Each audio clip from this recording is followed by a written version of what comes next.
Halo, selamat siang. Assalamualaikum Selamat warahmatullahi wabarakatuh. ya, Jumpa lagi bersama saya, di acara podcast Rini Intama, bersama tamu saya yang luar biasa hari ini. Hari ini memasuki episode ke-11 pada tanggal 17 Juli 2021. Hari ini saya sudah bersama, sastrawan dari Kalimantan Selatan, sahabat saya yang keren, luar biasa, Bang Ali Arsy. Halo Bang, apa kabar? baik. Ali Samsudin Arsy kali Oh ya? ya, Ali Samsudin Arsy. Mohon maaf tidak lengkap ya. Oke. Baik ya, kabarnya sehat ya? Sehat, sehat, sehat, sehat. Oke. Terima kasih Bang Arsy. Saya manggilnya Bang Arsy aja. Terima kasih Boleh. sudah bersedia hadir di acara podcast saya. Sudah bersedia ditanya banyak hal nanti. Oke. Sebelumnya Oke, saya akan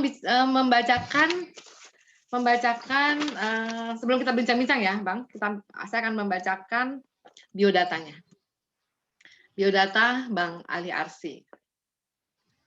Ali Samsudin Arsy lahir di Kampung Tubau, Hulu Sungai Tengah, Provinsi Kalsel, menerbitkan 7 buku gumam asa, yaitu 1. Negeri Laut pada Sekeping Papan, 2009, Tubuh di Hutan-Hutan, 2009, Istana Daun Retak, 2010, Bungkam Mata Gergaji, 2011, Desau 2013, Cao Cao Cao Cao ya 2014, Jejak Batu Sebelum Cahaya 2015. Juga menerbitkan kumpulan puisi, kumpulan esai, kumpulan pantun berkait, dan kumpulan cerpen. Menjadi editor beberapa kumpulan puisi, buku kumpulan puisi, tergabung di banyak buku kumpulan puisi bersama. Penghargaan-penghargaannya tahun 1999 menerima penghargaan sastra dari Bupati Kota Baru, 2005 menerima penghargaan sastra dari Gubernur Kalsel, 2007 menerima penghargaan puisi dari Kepala Balai Bahasa Kalsel, 3 kali berturut-turut, 2012, 2013, 2015, menerima penghargaan sastra dari Wali Kota Banjarbaru. 2015 sebagai peserta lolos seleksi karya Ubud Writer di Bali, kemudian penghargaan Acarya Sastra sebagai peringkat 1 dari Badan Bahasa Kementerian Pendidikan Nasional 2016. Kemudian diundang dari berbagai event besar, Borobudur, Writer dan Cultural Magelang, 2016 penghargaan budaya dari Gubernur Kalsel, 2018 Muktamar Sastra di Situbondo, kemudian Latansa International Festival, kemudian 2016 mendirikan lembaga Kindai Seni Kreatif, 2020 menerbitkan buku kumpulan puisi pribadi yang berjudul Stadium Tanah Ibu. Demikian teman-teman, biodatanya luar biasa ya, penghargaannya juga banyak sekali. Maka pertanyaan pertama buat saya. Tema kali ini yang saya angkat adalah sastra, cinta, dan Kalimantan Selatan. Kenapa saya mengangkat tema ini? Kemudian setelah saya membaca biodata beliau nih, Bang Arsy, saya melihat bahwa semua karyanya, semua gerakannya di sastra lahir dari cinta. Buat Bang Arsy sendiri, apa itu definisi cinta? Silakan. Pertanyaannya mudah tapi sulit gitu ya. Yang jelas karena merasa nyaman ya, sejak di SMA Jogja dulu dengan kesenian, maka tumbuh dan memulainya dari sana dengan teater. Jadi suasana nyaman itulah yang bisa membuat kita menjadi tumbuh dengan kecintaan yang lain juga. Ya. Jadi berdampak. Oke. Artinya kan perjalanan panjang sekali nih, Bang Arsy ya. Iya. Kalau menerbitkan 7 buku Gumam Asa itu, 7 buku itu dalam bentuk apa ya, Bang Arsy? Ya dalam bentuk sudah teks Gumam ya, Gumam Asa sejak 2009 awal ya. Bahkan 1 tahun itu kan dua buku itu. Iya, ada yang 2009 ya. Oke. Ya. Teks Gumam Asa tuh kayak gimana sih, Bang? Pokoknya intinya apa yang dirasakan, apa yang bisa dicurahkan dan tulis, karena itu dalam bentuk tulisan ya. Tulis saja apa saja, karena itu pikiran kita. Dan ternyata di perjalanan kita meyakini bahwa pikiran kita dengan pikiran orang lain itu ketika dituliskan itu teksnya tidak pernah sama. Nah, itulah yang membuat menjadi keberanian untuk menulis. Oh, jadi bukan dalam bentuk puisi ya? Bukan puisi. Bukan. Semacam prosa begitu. Prosa, tapi teksnya mengarah ke, kalau sekarang mungkin orang dan Raudal juga mengatakan itu ke arah prosa liris gitu. Prosa liris, oke. Baik. Nanti kita akan bahas lebih jauh mengenai karya-karya Bang Arsy ya, karena sebelumnya saya akan bertanya satu hal yang luar biasa besar ya artinya buat Bang Arsy pasti gitu ya. Seperti kita ketahui bersama bahwa di Kalimantan Selatan saya melihatnya geliat sastra luar biasa keren gitu ya. Kenapa dan apa mungkin nanti Bang Arsy bisa menjelaskan. Yang saya pertanyaan pertama adalah apa saja agenda sastra di Kalimantan Selatan? Silakan. Di Kalimantan Selatan ini sejak anggaplah 15 tahun ke belakang ini ya. Jadi ini geliatnya. Itu sejak 2004 ketika ada event di Hulu Sungai Tengah di Kandangan, lalu diberi label di situ Aruh Sastra Kalimantan Selatan. Kita tidak menafikan event-event sebelumnya ya, itu juga sebuah. Tapi maksud saya begitu. Kemudian ketika di Kandangan itu ada Aruh Sastra, di Banjarbaru pada tahun itu juga ada tadarus puisi yang dilaksanakan di bulan Ramadan. Kalau tidak salah di Kandangan itu bulan April, kemudian yang di tadarus puisi di Banjarbaru itu bulan-bulan November kalau tidak salah waktu itu. Nah, dua agenda ini terus berlanjut dan ada lagi kalau yang sekarang ini seperti yang kita alami juga yang Rainy Day. Rainy Day itu kan juga berlanjut di Banjarbaru, ya itu udah sampai ke 4 kalinya. Nah kemudian event Aruh itu menarik karena menariknya begini, se-Kalimantan Selatan di antara 13 kabupaten kota ada dua kota yaitu Banjarmasin dan Banjarbaru, kemudian 11 kabupaten itu mengadakan kesepakatan untuk rutin setiap tahun dengan cara bergiliran. Saya sebutkan saja. Yang pertama di Kandangan tahun 2004 ya, kemudian 2005 itu di Tanah Bumbu, kemudian 2006 itu di Kota Baru, 2007 di Hulu Sungai Utara, Amuntai, kemudian masuk ke Balangan, setelah Balangan ke Marabahan, setelah Marabahan Tanjung, setelah Tanjung Barabai, lalu masuk Banjarmasin, Banjarbaru, lalu Rantau, Martapura, Kabupaten Banjar maksudnya, dan terakhir itu di Plehari, di Tanah Laut. Itu sudah keliling langsung ke 13 tadi. 13 kabupaten ya? Oh iya, 2 kota, 11 kabupaten. Dan ini putaran kedua sekarang. Lalu dimulai lagi dengan Kandangan lagi, Hulu Sungai Hulu Sungai Selatan. Hmm. Nah, dimulai lagi di situ, dilanjut lagi ke Kota Baru. Ini putaran yang kedua ya. Setelah di Kota Baru masuk ke Tanah Bumbu. Tanah Bumbu masuk sekarang ke Tanjung. Tanjung masuk ke sekarang di Balangan. Nah, yang Balangan tahun ini. Balangan tahun ini. Walaupun pelaksanaannya kemarin sempat ada perubahan-perubahan, mungkin menyesuaikan kondisi. Mudah-mudahan bisa dilaksanakan di bulan November. Amin, amin. Semoga sukses semuanya. Karena di Kalimantan Selatan itu artinya saya banyak mengenal teman-teman juga yang lain. Fahmi Wahid, kemudian anak mudanya Reski dari Banjarmasin, ada Faisal.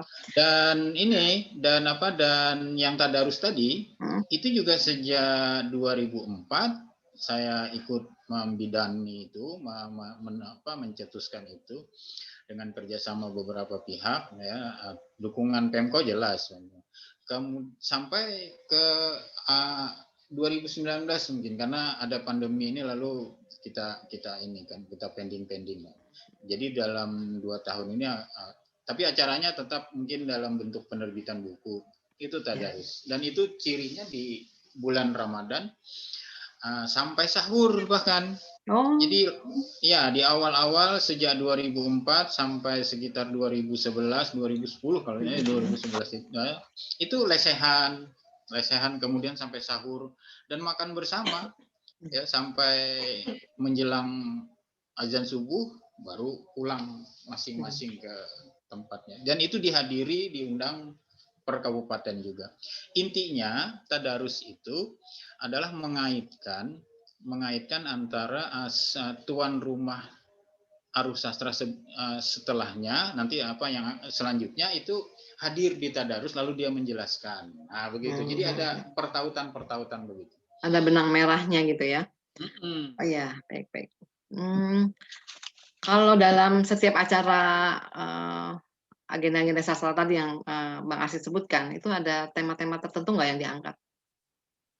Ya, kadang-kadang ada tema-tema dan itu disesuaikan dengan, terutama Aruh ya, itu disesuaikan keinginan daerah masing-masing. Dan karena begini, panitianya adalah panitia yang berasal dari kabupaten itu. Nah, jadi masing-masing kabupaten itu punya panitia dan mereka punya keinginan apa, ingin mengangkat apa, itu diserahkan saja kepada panitia setempat. Baik. Luar biasa ya, banyak sekali berarti acaranya, agenda-agenda sastranya banyak sekali gitu ya, Bang. Dan itu sama loh. Kenapa? Dan itu sama loh dengan Ubud 2004 juga. Jadi ada event yang bersamaan seperti itu. Baik. Apa agenda tahun depan? Agenda sastra tahun depan di Kalimantan Selatan kira-kira? Atau dalam waktu dekat ini? Tahun depan berarti 2022 ya.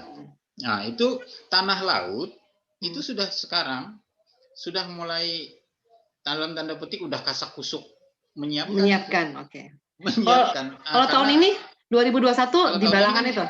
Kan dia Balangan, Paringin, Kota Paringin. Itu tuh Fahmi Wahid nanti memang di sana. Ya, baik. Berarti agenda tahun depan di Tanah Laut gitu ya. Tahun ini di Balangan gitu ya. Oke, baik. Semoga semuanya dimudahkan, sukses. Amin. Soal Arus Sastra itu biasanya dihadiri berapa orang sih dari seniman seluruh Kalimantan Selatan? Yang jelas dari ciri khas Arus Sastra itu berupaya untuk selalu menerbitkan buku kumpulan puisi bersama yang khusus untuk penulis-penulis dari Kalimantan Selatan. Jadi dan semuanya sudah tercatat dengan ada yang mungkin yang baru-baru itu ya, tapi yang sudah lama-lama kan rata-rata dia ikut. Dan paling tidak yang itu hadir penulisnya ditambah dengan agenda-agenda lain, misalnya ada lomba, ada lomba itu macam-macam. Nanti ada musikalisasi puisi, baca puisi, bahkan ada drama, bahkan kemarin juga sempat ke teater dalam bentuk Mamanda itu. Nah, di Kota Baru dulu Mamanda, jadi mendampingi acara Arus Sastra itu ada festival Mamanda di sana. Mamanda itu artinya apa, Bang? Mamanda itu kan yang tampilan drama tradisional ya, Mhm. yang tradisional, yang ciri-ciri khas Belandanya. Jadi ya semacam pentas pentas drama lah, pentas Pentas drama. budaya lah ya. Oke. Budaya gitu. Baik, tadi kita bicara Kalimantan Selatan, maka saya memasuki sesi kedua, saya bicara soal Ali Arsy, Ali Samsudin Arsy, secara pribadi. Beliau sebagai pekarya. Kenapa sih Bang kok milih puisi? Ketika di apa, di Jogja ya, ini kan sudah masuk ke sana. Saya sudah menulis di tahun 1982 dan dimulai dari bentuk puisi yang ketika itu ikut juga di teater Mahi di Jogja. Kemudian juga ke kolom-kolom yang ada di Kultum. Sekarang udah bentuk majalah. Kalau dulu kan cuma ini apa dalam bentuk seperti Lebaran gitu ya. Lebaran koran itu ya, koran selebar itu. Nah, menulis puisi lalu baca puisi. Bahkan pernah loh tampilan di teater tadi di Gedung Seni Sono Jogja itu ada pentas 2. Jadi sekolah kami itu ada 2 grup itu, pentas pertama dan pentas kedua. Nah, saya ikut keduanya. Bahkan di sela-sela sebelum pentas kedua, saya disuruh baca puisi. Saya ingat sekali baca puisi tentang Palestina. Nggak tahu sekarang puisinya di mana, saya udah lupa. Tapi itu puisi saya sendiri dan saya tulis. Jadi saya memang sangat sangat menghayati dunia pentas di situ. Tampilan pertama tampil, kemudian di sela-selanya saya baca puisi. Tampilan kedua ikut lagi. Waduh, luar biasa. Dan sempat pernah mengikuti juga yang penggalangan dana, kemudian memasang itulah orang-orang teater. Jadi memang sangat berawal dari teater. menyukai. Kalau menurut, dan itu menyenangkan. Ya, kalau untuk Bang Arsy sendiri, apa sih arti puisi buat Bang Arsy? Puisi dalam satu kata bagi saya sendiri itu adalah sebuah gerak. Jadi gerak untuk tidak menjadi sunyi sendiri, dengan tulisan-tulisan itu menjadi ramai, tidak sepi. Kemudian dengan gerak itu tentu ada nanti tergantung katanya kan mau kemana kita mengarahkan. Seperti peluru peluru dari senjata itu. Jadi peluru dengan kata-katanya itu. Ya, baik. Kalau di sastra, Bang, ada nggak role model atau siapa sih tokoh yang menginspirasi Bang Arsy? Oh iya, waktu di Jogja saya sangat akrab dengan tulisan-tulisan Rendra, lalu diselingi dengan Hairil, beberapa karyanya. Mungkin yang terakhir juga sangat ke Sutarji, ya. Tapi yang membuat ini cara-cara pengolahan itu penggabungan antara Ebit dan Iwan Fals. Iya, oke. Tapi itu sambil ada musiknya gitu, ada lagunya ya, Bang. Oke. Baik. Kalau dalam menulis puisi nih Bang, kan pasti ada suka duka. Saya nggak mau nanya duka deh, saya nanya sukanya aja, atau apa sih yang paling berkesan selama menulis puisi? Menulis puisi yang paling berkesan adalah ketika puisi kita itu mendapatkan tempat, entah itu di buku, entah itu di panggung, ya kan, entah itu di tulisan-tulisan, jadi mendapatkan tempat atau respon dari orang lain, dan kita setelah menulis itu menjadi nyaman, terutama saya sendiri. Setelah menulis, nyaman sekali. Atau ya apalah, jadi mungkin melangkah jadi ringan ke depannya lagi. Karena saya juga nggak mau bicara duka, nanti menurunkan imun gitu kan. Kita bicara yang suka-suka aja gitu ya. Kalau selama menulis buku puisi, begitu puisi tunggal, dari semua buku puisi tunggal itu, mana yang paling berkesan buat Bang Arsy? Kalau buku puisi dulu saya pernah di awal-awal itu Asa. Asa. Itu iya Asa. Jadi ada buku tipis. Waktu itu masih kuliah lah itu di Banjarmasin. Saya masuk di diploma 3 dulu. Diploma 3. Jadi lalu di bahasa Indonesia dan saya menerbitkan itu. Lalu judulnya Asa tipis sekali dan itu puisi-puisi lama. Memang tahun 1986 87. Tapi sejak 85 itu sudah ada tuh puisi-puisi itu yang dimasukkan. Kenapa Dan tuh, pada saat itu Kenapa itu saya serahkan ke dosen dan dosen langsung memberikan penghargaan. Wah, luar biasa itu sebuah gitu ya. Berarti yang berkesan itu karena mungkin proses kreatifnya ya. Itu kan saat-saat dulu ya. Tahun berapa tuh, Bang? Tahun berapa? Tahun 1986 terbitnya itu. 86. Oh ya. Iya. Oke. Baik. Kalau Bang Arsy selama berkarya pernah nggak sih merasakan kehabisan ide?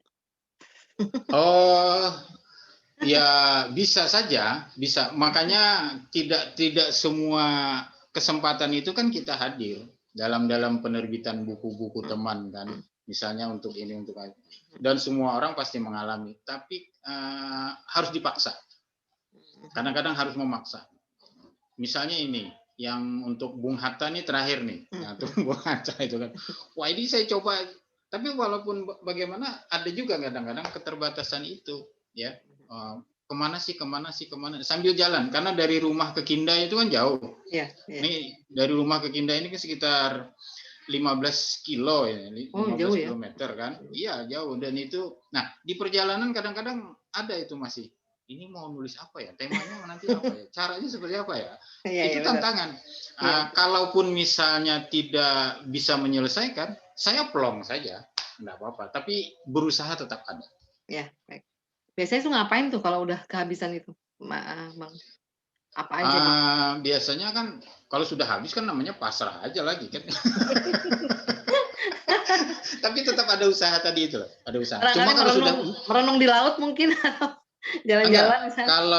Kalau sudah memulai dalam misalnya sebaris, 2 baris, 3 baris, itu rata-rata akan selesai. Ya, betul. Karena dari situ memulainya. Tapi ini yang belum apa-apa belum ada. Belum mulai itu yang susah ya. Iya. Baik. Kalau Bang Arsy sendiri dalam penulisan puisi, tema apa yang paling suka menulisnya? Sebenarnya bisa dikatakan tidak harus suka ya, tapi dia otomatis. Saya misalnya menulis tentang apa tadi? Misalnya tentang cinta misalnya ya, cinta yang cinta yang apa ya, yang romantis itu. Gitu kan. Tulis ini ketik, larinya ke lingkungan. Dia otomatis gitu. Jadi semacam apa ya? Larinya ke lingkungan loh. Cinta saya kok cinta ke lingkungan lagi ini. Padahal mau aja menulis ini tapi ada ini. Mungkin sudah ini ya. Saya kira setiap orang mungkin dia punya garis nanti akhirnya kan. Ya, betul. Dan untuk memaksakan keluar dari garis itu ya, itu bisa saja berhasil, kan bisa saja tidak. Nah, makanya dalam tulisan kan tidak ada juga yang menuntut kamu salah. Ya, berarti fokusnya memang lebih banyak di lingkungan ya, artinya kebanyakan. Ya, sesuai dengan apa yang terjadi saat belakangan ini kan banyak bencana dengan kerusakan lingkungan dan sebagainya gitu ya, hutan-hutan kita habis gitu ya. Berarti memang ke sana. Termasuk juga perjuangannya Bang Arsy, bagaimana menyuarakan hati Meratus gitu ya, Bang. Yang saya tahu itu. Ya, walaupun kita sendiri tidak begitu tidak begitu intens fokus ke Meratusnya ya, tapi unsur-unsur di Meratus mungkin tentang kerusakan alamnya. Nah, itu jadi semacam ada semacam jiwa pejuang gitu ya. Artinya gini, dampak kerusakan lingkungan itu kan sangat luar biasa gitu ya. Artinya seluruh Indonesia sekarang mengalami bencana yang luar biasa karena kerusakan alam. Betul. Semoga ini juga menginspirasi teman-teman semua bahwa menulis itu ada juga ada juga perjuangan yang harus disuarakan gitu ya. Betul, iya harus disuarakan. Masa kita bicara tentang kau dan aku saja atau aku Iya. dan kau saja. Tapi bisa saja kan di sela-sela itu masuk kan Oh iya, sebenarnya. bisa. Nah, itu Bahwa puisi itu memang lahir dari cinta, maka kita bisa bersuara betul. banyak hal. Artinya cinta kita yang besar pada alam, pada Tuhan, pada Ya, pasangan dan sebagainya. Ya, baik. bahkan gini, ada cerita nih. Hmm. Ketika yang di Borobudur, Hmm. Borobudur Rights and Iya. Cultural itu, Iya. ya kan. Nah, itu puisi-puisi yang waktu itu serat serat itu ya yang dibicarakan di sini Iya, ya. saya lupa tuh. Saya nggak ikut soalnya.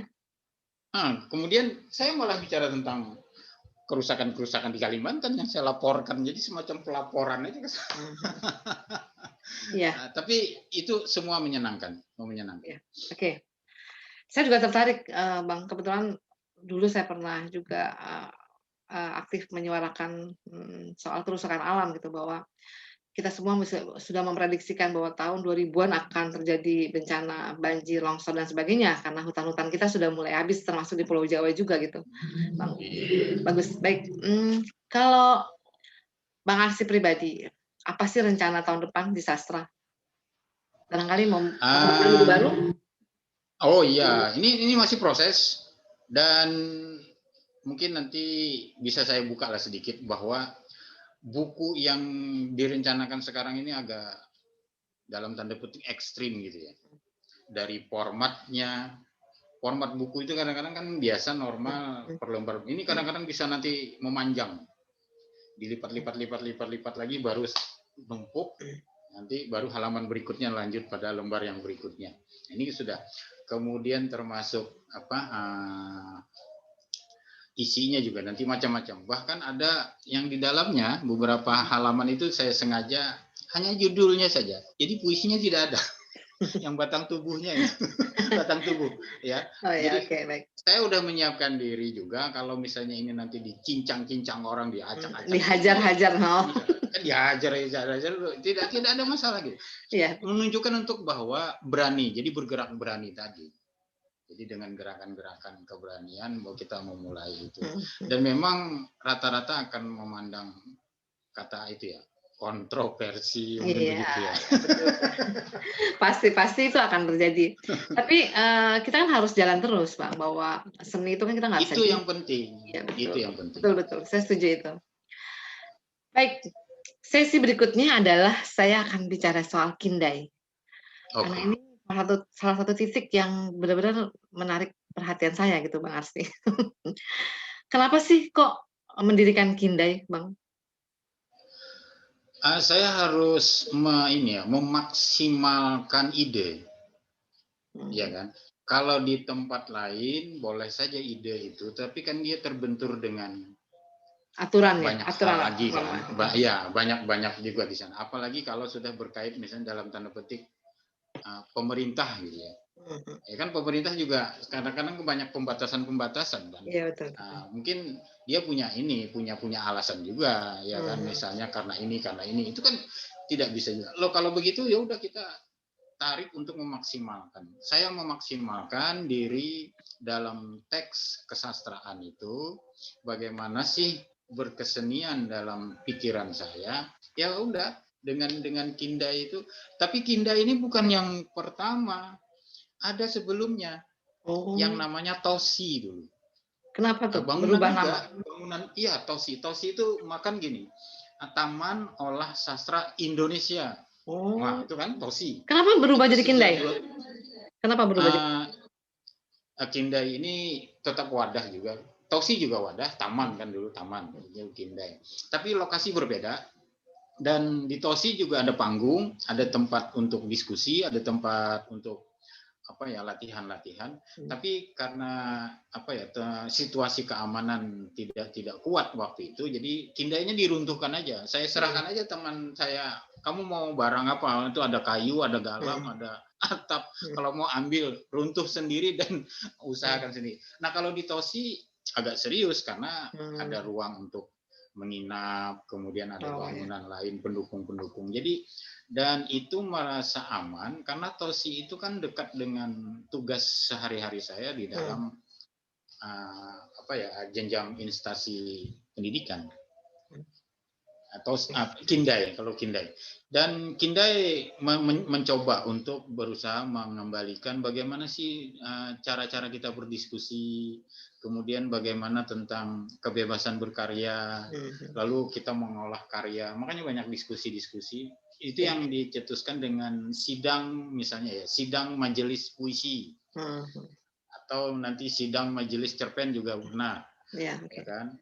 Tuh. Jadi lalu ada panggung, kan ada pentas di situ.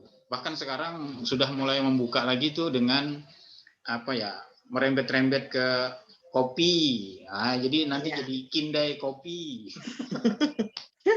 Ini luar biasa ya.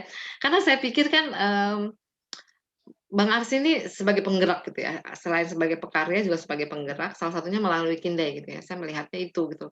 Kemudian jadi Bang Arsy membuat sebuah ruang yang besar buat anak-anak muda, buat teman-teman penyair, teman-teman seniman gitu ya. Artinya untuk berekspresi lah gitu ya. Saya menilainya itu gitu. Tapi sebenarnya yang saya mau tanyakan, apa sih target yang ingin dicapai melalui Kindai? Target secara kalau misalnya direncanakan itu target harus begini itu dalam benak saya tidak ada juga sih. Yang jelas kalau mau dikatakan ya kita berkesenian aja, kita mengalir aja, mau jadi apa nanti jadi apa itu urusan nanti ke depan, ya kan begitu. Nah, jadi tidak juga sih memasang target harus mencapai ini, tidak. Tetapi yang pada intinya terus berproses, bergerak, dan saya terus mengembangkan juga yang memaksimalkan kemampuan. Ada satu lagi kan bagi saya yang sangat saya kembangkan, yaitu metode tulisan berpindah tangan itu. Ya. Nah, jadi itu juga membuat. Ya, karena saya lihat Bang Arsy itu memberikan ruang gitu untuk anak-anak muda juga ya. Artinya saya melihat anak-anak sekolah juga datang gitu ya. Itu kan apa sih ya, buat saya tuh rasanya itulah bentuk cinta, salah satu cinta dari Bang Arsy terhadap sastra gitu, terhadap puisi dan sebagainya. Tapi kalau harus memilih puisi atau cerpen, Bang, mau memilih? Saya puisi. Puisi, oke. Ini jawabannya sama dengan Bang Isbedi, Bang Yud Fitra, sama nih jawabannya. Saya memilih puisi. Baik, kalau harus memilih nih, menjadi pendidik, cerpenis, atau penyair? Penyair. Pilihan susah tapi tetap cinta pada penyairnya. Oke, baik. Ya. Hebat ya, luar biasa ya, Bang Arsy, baca puisi dong satu sebelum nanti kita bicara yang lain. Oke. Saya siapkan yang bahasa Banjar ya. Ya, nanti saya nggak ngerti. Nanti ditranslate ya, diterjemahkan ya. Nanti terjemahnya tidak. Cuma untuk mengenalkan bahasa, tapi mungkin tidak ini coba ya. Itu ada di buku Tanah Pilih. Tanah Pilih ini kan dari Jambi kemarin, yang tahun itu yang lama itu ya. Waktu itu Bang Dimas masih mengelolanya itu. Oh iya. Mas Dam ya. Mas Arika ya. Oke ya. Mudik Hajagin. Pas banar. Kutak tu manis kayak madu.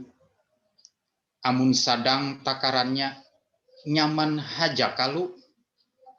Amun kebanyakan pahit kayak hampadu. Takumpul barataan. Matan di bukit, matan di hulu. Imbah marasai, hanyar maka tahu. Cerita tentang orang dari kampung yang urban. Berkeinginan untuk ke kota.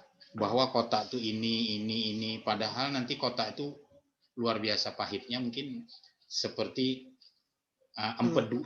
Pahit empedu. Dia merasakan enaknya hati, tapi di situ ada empedunya. Oke, saya lanjut pada bait kedua. Di Banua pinabakadap jar nang itu haja hendak juapang mau ubah rasa nang kaya di TV di parabola kai nini umma abah ditinggalakan kada kawai hati hendak pahumaan maka tinggalam lawan banta rawan panjanak mata. Kampung yang akan ditinggal tadi itu dia anggap sunyi, sepi, yang itu saja, rutin-rutin begitu. Tapi dia udah nekat ya mau ke sana, bahwa hatinya maunya mau ke kota, mau ke kota. Oke. Bahkan pahumaan itu kan huma, ladang, sawah itu ditinggalkan. Bukan. Kemudian, padahal di kota tuh ngalih banar bahinak. Sebenarnya di kota itu susah bernapas. Hiih ini penegasan. Guring badiri, tidur badiri, tidurnya berdiri. Mandi bakajal.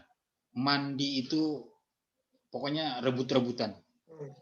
Baduduk jin sasa. Duduk aja susah di kota itu. Tas salah berjalan bisa ramuk awak. Kalau salah kan bisa tabrak lah, apalah, senggol orang lah dan segala macam.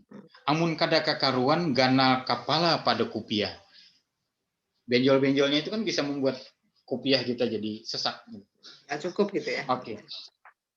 Nang kaya mau udak sarang wanyi, bakawai-kawai membari-bari, hendak maambili madunya. Imbah baparak manginging di talinga. Imbah dijapai nyut marinyut di kepala. Han, iya kalau mudikan hajegin lah ajakan untuk pulang aja ke kampung. Sama Indonesia, nggak usah lah kita terlalu jauh. Pokoknya ke Indonesia aja lah kita. Bagaimana keindonesiaannya kita aja. Ya, baik. Bagus ya, artinya ada pesan yang disampaikan lewat puisi itu gitu ya. Baik. Terima kasih loh Bang, puisinya keren. Sebelum kita tutup, saya mau tanya lagi. Apa rencana Kindai tahun berikutnya atau ke depannya? Kita melihat situasi sih. Makanya sekarang ini agak dikurangi diskusi-diskusi, sidang-sidang tadi. Tadi. Ya, karena begini, kami pernah pada satu malam ya mengadakan event di luar itu dengan mic, dengan lampu yang sorot tajam apa segala macam. Tiba-tiba langsung didatangi pihak keamanan kan. Jadi bukan berarti kita tidak mau, cuma tetap melaksanakan dalam batasan-batasan. Untuk ke depan kita lihat situasi, lihat kondisi, tapi berproses jelas, bergerak harus. Tapi kan sekarang bisa lewat daring juga, Bang. Mungkin sementara begitu ya. Ya. Bisa, oke, sebagai alternatif ya. Baik. Sebelum kita tutup, kira-kira apa pesan Bang Arsy buat generasi muda sekarang? Barangkali ada yang mau jadi penyair, kemudian bagaimana dia bisa bersaing, bagaimana dia bisa konsisten pada pilihannya, kemudian bagaimana dia bisa berprestasi seperti Bang Arsy. Silakan. Yang pertama yang sering saya katakan itu adalah jangan takut. Jadi jangan takut untuk memulai dunia literasi ini. Jadi termasuk jangan menghindari, karena literasinya yang seperti apa kita harus bisa memilah kan, jadi jangan takut untuk memasuki dunia kesastraan, jangan takut untuk memilah mana kira-kira yang bisa membuat intent. Karena ketika kita berada di tengah perjalanan dalam kesastraan itu, banyak hal yang ternyata tidak terduga dan itu sangat positif untuk pengembangan. Intinya adalah nanti sastra itu untuk dunia penyadaran. Dia akan membuat kesadaran. Jadi pesan saya mengolah jiwa juga ya. Oh iya, prosesnya ke sana, proses penyadaran. Baik, pesannya tadi. Ya, Pesannya ya itu jangan ya itu ya pesannya jangan takut untuk memulai untuk anak muda dan tulis ya tulislah jangan takut. Biasanya itu yang tag yang biasanya saya. Rata-rata kalau anak muda ya, apalagi pemula ya, mengaku pemula, pesan saya juga adalah jangan kamu sendiri yang menilai karya kamu. iya betul. Saya aja pengennya dinilai sama orang banyak. Seharusnya enggak, maksudnya dilepaskan gitu loh, Iya, iya, melepaskan. iya, benar, benar. Ya, cuma karena masih ketidakberanian, akhirnya puisi saya jelek ya, puisi saya kurang ini ya, puisi saya kurang ini ya. Padahal itu Bagus. lepaskan aja, apapun juga bentuknya, jangan langsung menilai, oh puisi saya begini, jangan itu.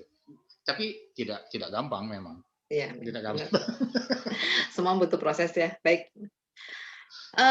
Demikianlah teman-teman semua, kita akhiri perbincangan ini luar biasa. Terima kasih banyak Bang Arsy. Semoga Aruh Sastra tambah sukses. Amin, amin, amin. Kemudian Tadarus Puisi berjalan terus. Kemudian Amin, amin. Betul. Festival Rainy Rainy Day juga. Kemudian Rainy Day. satu lagi yang tadi saya lupa singgung adalah Minggu Raya. Oh, Minggu Raya dia tetap ada. Ya, nah, itu buat saya berkesan sekali karena 2015 saya ke sana, saya udah baca puisi di sana tuh di Minggu Raya ya. Semoga ini terus Sudah berlangsung. Iya. dapat pin sudah ya? Dapat pin ya? Nggak dapat, saya belum dapat waktu itu belum musim. Wah, itu nanti perlu di ini. Salam buat teman-teman semuanya di Kalimantan Selatan. Waalaikumsalam. Nanti saya sampaikan. Ya, sehat selalu, sukses. Dengan cinta kita berkarya. Wassalamualaikum warahmatullahi wabarakatuh. Waalaikumsalam warahmatullahi wabarakatuh.